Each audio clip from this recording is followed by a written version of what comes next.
Spider-Man Miles Morales is the second installment in the Insomniac series. Now, Peter's on vacation, so Miles Morales has to learn how to protect the city of New York. So we follow him do so in Miles' first real mission is to move Rhino back to the raft. In doing so, Rhino manages to escape and starts terrorizing the entire city of Harlem. In the middle of the fight, Peter gets put out of commission. But because of his bioelectricity, Miles manages to beat Rhino. After the fight, someone named Simon Krieger comes to capture Rhino. Simon Krieger tells Miles who he is and goes on his way. After the fight, Peter tells Miles that he's going on vacation and that Miles has to learn how to be the only Spider-Man. After Peter leaves, Genki tells Miles about a break-in at Roxxon Plaza. When Miles gets there, he sees some people breaking in named the Underground. We do not know what their motives are, but we are sure that they do not like Roxxon. After that, Miles goes home to have a family dinner. In that dinner, Miles meets a friend that he hasn't met in a long time, Finn. Next day, Miles wakes up to Genki making an app for him, so Miles can see all the crimes in the city happening in one place. His first report is an incident happening at a train station. The person he sees at the train station is his uncle, Aaron. Uncle Aaron tells you that the Underground are messing with his sensors. After you deal with that, he gives you a bus pass with your real name on it. Now this makes sense because Miles only hides his voice by making it a little deeper. Aaron doesn't figure out he's Spider-Man because of that. He does because of watching your moves on those escape cons, juking guys left and right. Could have sworn I was back at the park playing pickup with you and your dad. You were quick then. Lot quicker now.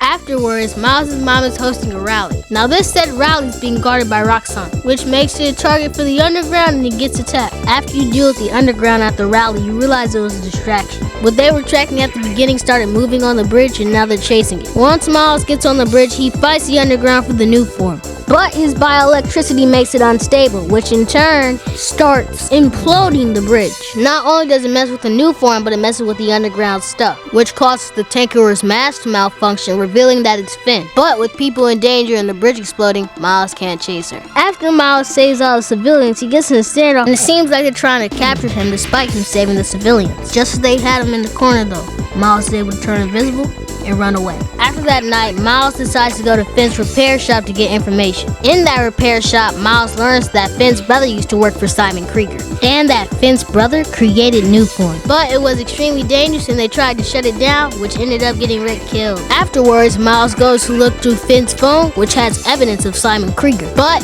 Finn's phone is stuck in Simon Krieger's headquarters, so he has to go and get it. On his way in there, he finds the Prowler, which happens to be his Uncle Aaron. However, Miles still has to find the phone, so Aaron helps him. With the help from Aaron, he is able to shut down the reactor and get the phone. But Finn is still a problem, so he takes Finn out for coffee and asks if he could join the Underground.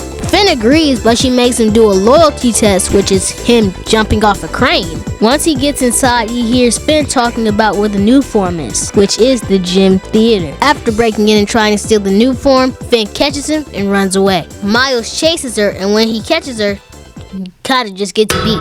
Now Miles doesn't have the new form, and Finn knows he's Spider-Man. So after that, Miles looks for some guidance and decides to talk to Aaron. He doesn't talk about anything concerning Finn, but he does tell Miles to relax from time to time. After that, Miles decides to talk to Finn. It seems Finn was about to forgive Miles before they got jumped by Rhino. They are then captured by Rhino and interrogated by Krieger. After Krieger leaves, they manage to escape, but then end up getting caught by Rhino again. They manage to defeat Rhino, but even down, he manages to provoke Finn. This makes her very upset, turning her back on Miles with the intent of killing Simon Krieger.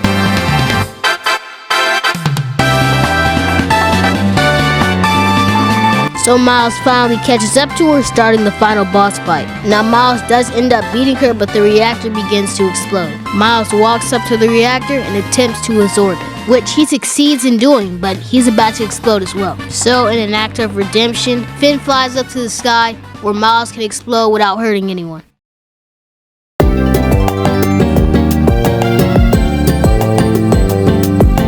When it comes to the things that you can do after finishing the main story, Spider-Man Miles Morales really does fall a little flat for me. The best side quests that you can do, in my opinion, are the ones that you can do for the app.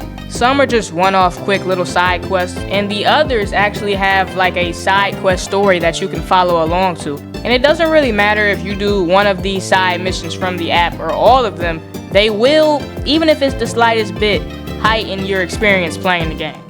Now, everything else So I don't know. You can look for time capsules, you can raid the underground's crates, you can go to the underground in Roxxon's bases and beat them, but that's really about it. Unless you want to make Uncle Aaron's beat, which I'm not even going to speak on. Now, of course, one of the main incentives to doing these side quests, whether you like them or not, would be to unlock all the suits.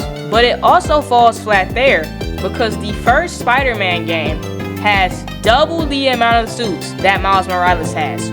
I really don't know why. And for the most part, Miles Morales has great suit selection. There's some bad ones, obviously, but for the most part, the suits in the game are really good. Just why do we get so little of them? One of, if not the biggest problems with this game is that the overall content is scarce. The story itself is extremely short. And honestly, I really don't understand the thought process why they decide to skimp out on content when they obviously have the ability to add more.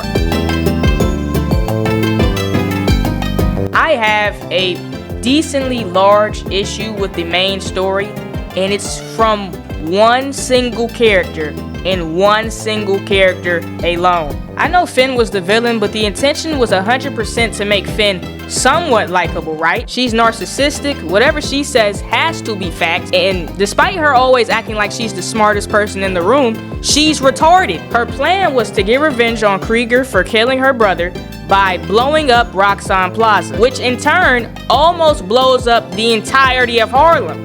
Now you could make the argument, oh, she didn't know, how was she supposed to know that it could blow up Harlem? This genius thought process, the person that we are being told is a genius, very, very, very smart, believes that imploding a ball that makes people sick by just being in contact with it, didn't think that imploding a large ball of it that, mind you, is in the center of the city would just not affect Harlem at all. Not only is this quote-unquote genius extremely idiotic, she will do anything to get what she wants, which is revenge, including being a terrorist. The second time that we see the underground, they're blowing up a bridge! And this isn't even the only terroristic act that she does! And at the end of the game, when she flies up into the sky to try to reverse the thing that she caused, we're supposed to feel bad for her? No! Die!